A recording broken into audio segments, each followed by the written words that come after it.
Okay, on to step 7, how to assemble the y-axis back. So what I'm going to do is I'm going to take this guy and I am going to, first of all, on my back piece, if I slide this forward real quick, I'm going to put a mark on the left side.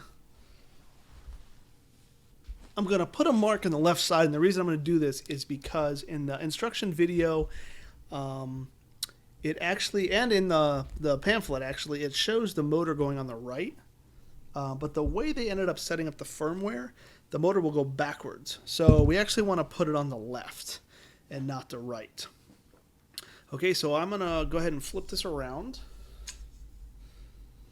And now you'll see my mark here on it's the left when you're looking at it forward, it's on my right now. Okay, and they also gave 2 of these pieces.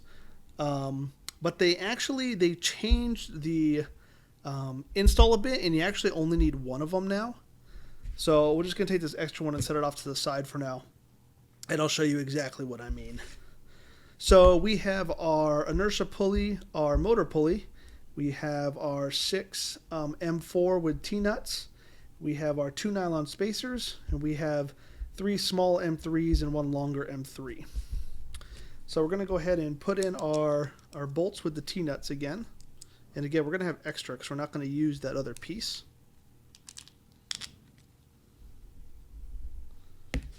Ooh.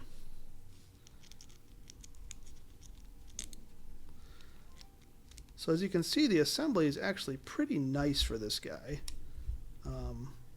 It's fairly quick compared to a couple other models that I've put together. Okay, and same thing, we're going to go ahead and slide this in on the side with our X.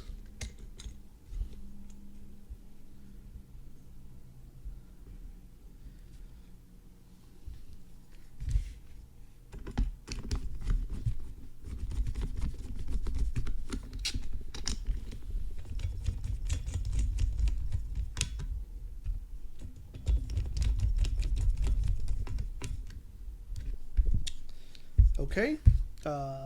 One other thing we need is one of our motors. Okay, so we do need a motor.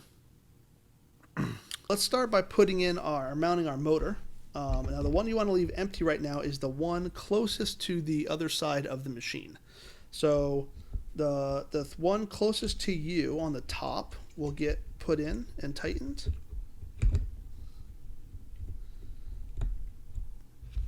And then the 2 bottom ones as well.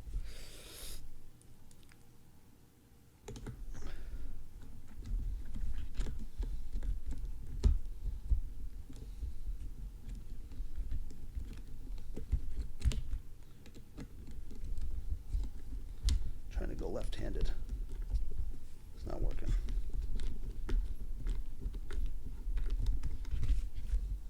There we go.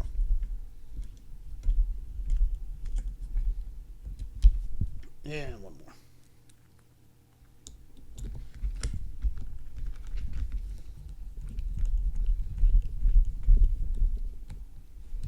Okay, so our 3 screws are the 2 bottom ones and the top corner closest to you. And then our other top corner one, we are going to go, let's see how we have this. We basically have washer or pulley, nut, pulley, spacer, and then into the guy. If we get that lined up.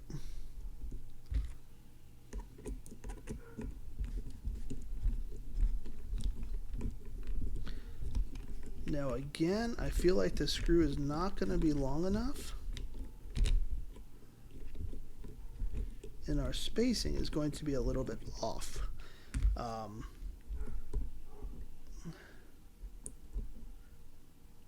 Actually, it's not bad, but we had some spare. I'm going to grab one of the spare washers from the bonus bag.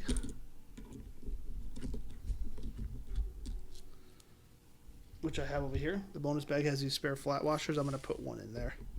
You don't necessarily have to do this. You can leave it a little bit loose. That's actually okay. But I'm going to do it this way just because I want to. You can maybe even use 2, but I'm just going to go with 1. Yeah. I really don't like this setup because of how big this washer is. I mean, the whole washer pretty much spins. But it lines up well. You want it to line up with this groove. Okay, the original version had this other piece on here and then the screw going through both of these, but they changed it to just this way. Not sure why, but that's why if you go by the instructions, you'll notice your screw is not long enough. Okay, and then again, our pulley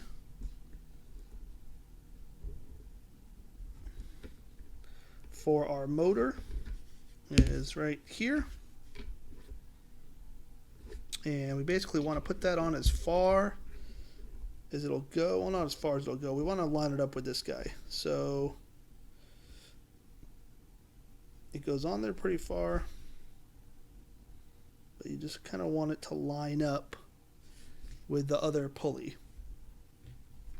And we will tighten those set screws.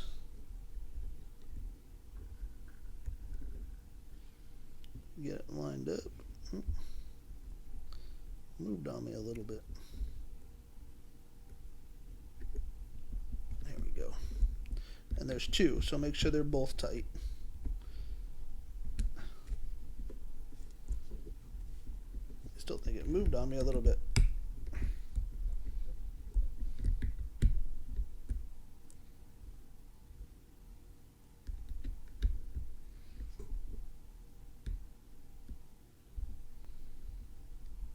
That should do.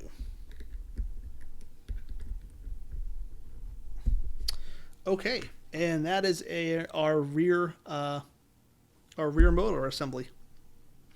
The next part, we're gonna put all these pieces together. Woo!